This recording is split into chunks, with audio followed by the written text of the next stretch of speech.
Croeso, cynnes iawn I chi gyd, pawb sy'n ymuno â ni yma o Eglwys Gymraeg Canol Llundain ar gyfer ein myfyrdod diweddara ni, a hynny ar Sul cynta'r flwyddyn newydd, felly gai ddymuno blwyddyn newydd dda a iach I bawb. A very warm welcome to you all, those of you joining us for this, our latest bilingual meditation from the Welsh Church of Central London, and that on the first Sunday of the new year. So a very, very happy and healthy new year to you all. And we begin as usual with a brief word of prayer in Welsh to begin with, followed by English. Felly, gawn ni droi at yr arglwydd mewn gweddi, cydweddiwn. Let us pray. Dragwyddol Dduw, rydym wedi dod ynghyd ar ddechrau blwyddyn newydd eitha ddoli. Gweddiwn ar I ti gryfhau ein ffydd, ysbrydoli ein tystiolaeth, ac arwain ni mlaen yn dy wasanaeth. Eternal God, we have come together at the start of another year to worship you. We pray for you to strengthen our faith, inspire our witness, and lead us forward in your service. Gofynnwn hyn yn enw Iesu Grist ei hun. Amen. Mae fi yw alpha ac omega, y cyntaf ar olaf, a dechreuad, a dechrau ar diwedd. I am the alpha and omega, the first and last, the beginning and end. Those are the words we find in the book of Revelation, chapter 22, verse 13. Ac ar ddechrau blwyddyn newydd fel hyn yn ein hanes ni gyd, pa destun gwell yw ystyried na'r geiriau yma yn cyfeirio at Iesu Grist ei hun fel y dechreuad ar diwedd I bopeth. The words Alpha and Omega are familiar to us all, I'm sure, the first and last letters, of course, of the Greek alphabet. And when we think of our own alphabet, the A to Z, that little book in English, the A to Z, of any town or city, I'm sure has kept many a person from going lost and getting astray over the years. We hear often about the alpha male in the context of wild animals, the leader and the king of the pack, as it were. And here we have reference to Jesus as being the Alpha and the Omega, the first and the last, the beginning and the end. Dwy ran yn unig sydd i'n myfyrdod heddiw. Only two parts to my meditation today. Firstly, to consider in which way does Jesus represent the Alpha and Omega in his own life. And secondly, to consider what we can learn from making Jesus the Alpha and Omega in our own lives. Felly'n gyntaf, ym mha ffordd mae Iesu yn cynrychioli'r alpha a'r omega yn ei fywyd ei hun. Roedd y gair alpha yn cael ei ddefnyddio gan yr Hebreaid I ddynodi'r gorau, yn union yr un ffordd ag yn un defnyddio'r llythyren A, yr A-list, yn efe? The A-team or the A-group, the gorau, the best. Jesus is referred to by many different names, of course, in the scriptures, as a prophet, as a priest, a king, lord, brother, and friend. Call him by whichever name you will, but he's the Alpha and the Omega in every case, the first and main man each time, King of Kings and Lord of Lords. Os taw Iesu yw adeiladwr ei eglwys, fe yw'r prif adeiladwr.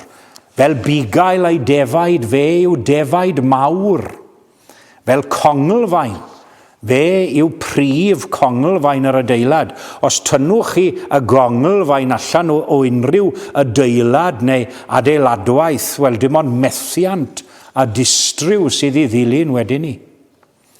Does dim ots pa deitl neu enw roddwch chi ar Iesu. Fe yw'r alpha ym mhob achos. And although he's the Alpha, the first, he's also the Omega, the last. There's a world of difference and a world of distance between the Alpha of Jesus as God coming down from heaven as a little baby boy, as we've recently celebrated at Christmas time, and the Omega of Jesus as the man dying on the cross as we look forward to Easter. Iesu Grist yw Alpha ac Omega yr ysgrythurau hefyd. The Alpha and Omega of the Scriptures. Agorwch chi y Beibl ac fe welwch chi wedyn ni drwy lygad ffydd Iesu Grist yn llyfr Genesis. Adda ac adda'r ail fel ni'n cyfeirio ato. All the prophets of the Old Testament were leading and pointing and preparing the way for Jesus by prophet bards foretold, as the familiar carol reminds us. Ac wy'n siŵr bod llawer o ganu ddim yn llythrenol, ond yn ganu rithiol dros y Nadolig yn ei meddyliau megis. Yr eiriau David Jones o Gaio, darfu Moses a'r proffwydi ddweud amdano cyn ei ddod yn brainiaru'r tir iddo fe. A dwi'n dyfynnu'n aml mewn pregaeth geiriau Pedr Fardd, cyn llunio'r byd, cyn lledu'r nefoedd wen, cyn gosod hael na lloer na ser hyd yn oed uwch ben. Fe drefnwyd ffordd yng nghyngor tri yn un i achub gwael golledig euog ddyn. And in the New Testament, of course, we see Jesus in some way, shape or form on every page, the constant theme, as it were, of the New Testament permeating into every letter and word to be found in it. Beth sydd ar ôl o'r efengylau gwedwch os tynnwch i Iesu Grist allan ohonyn nhw? Beth yw llythyrau Paul heb Iesu ynddyn nhw? Mae hyd yn oed geiriau clo y Beibl yn datgan gras yr arglwydd Iesu fyddo gyda phawb. Yes, most definitely, Jesus Christ is the Alpha and the Omega of the Scriptures. Jesus Christ is also the Alpha and Omega of all being as well. Try and put some sort of order on everything in existence, even before the Big Bang, as people refer to the beginning of the universe itself. And what you have? In the beginning was the Word, and the Word was with God, and the Word was God. Iesu Grist yn Alpha ac Omega ein bodolaeth. A dyna thema fawr ar gyfer dechrau blwyddyn newydd, ond efe. Pan ddechreuwn ni sôn am dragwyddoldeb Iesu Grist, the eternity of Christ, mae Alpha ac Omega yn holl gynhwysfawr, ond efe. Y dechrau a'r diwedd yn holl gynhwysol. Mae Alpha ac Omega yn cynnwys popeth sydd i'w gael rhwng y ddau hefyd. Ac wrth reswm mae'n dilyn felly pob gair sydd mewn bodolaeth a phob gair sydd wedi I lefaru erioed a phob gair sydd wedi sgrifennu eriod. There's a famous quote by a deaf and dumb man in Paris who was asked to write down his idea of God's eternity. And these are the words he wrote, and what glorious words they are too. It is duration without beginning or end, existence without bounds or dimensions, present without past or future, life without birth or death, today without yesterday or tomorrow. Yes, I am the Alpha and the Omega, said Jesus, the first and the last, the beginning and the end. Now, if we accept this as truth, which we do as Christians, let's trust in this Alpha and Omega. And let's see what we can learn from accepting Jesus as the Alpha and Omega in our own lives. That's my second point for you today.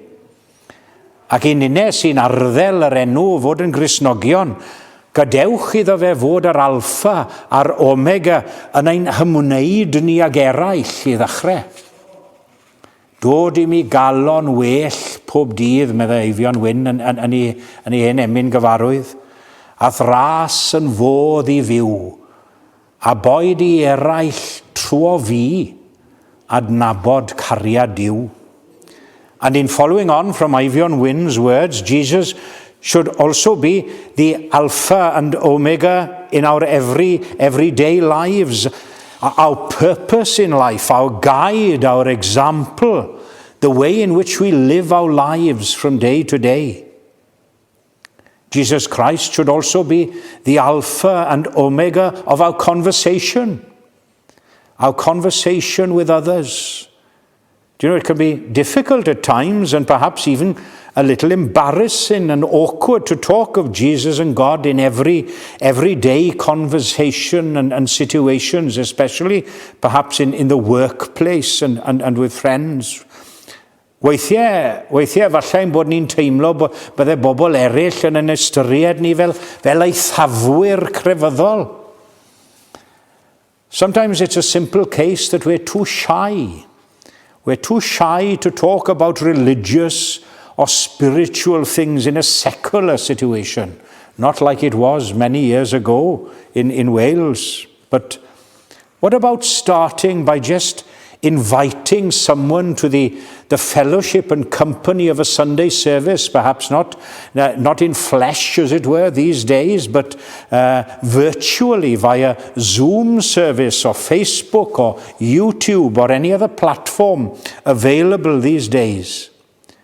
Do you know, you'll be surprised how many people are actually waiting and seeking and yearning for something to fill that great gap and void in their lives. And they just don't realize that it's here, in the gospel, on offer, and given freely and extensively in the person of Jesus Christ himself, the Alpha and Omega of all things.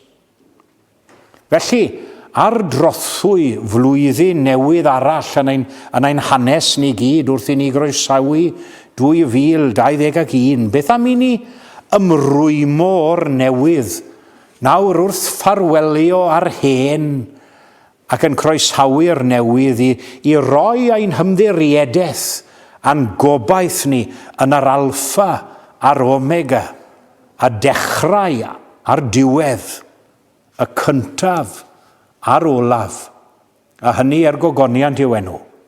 Amen.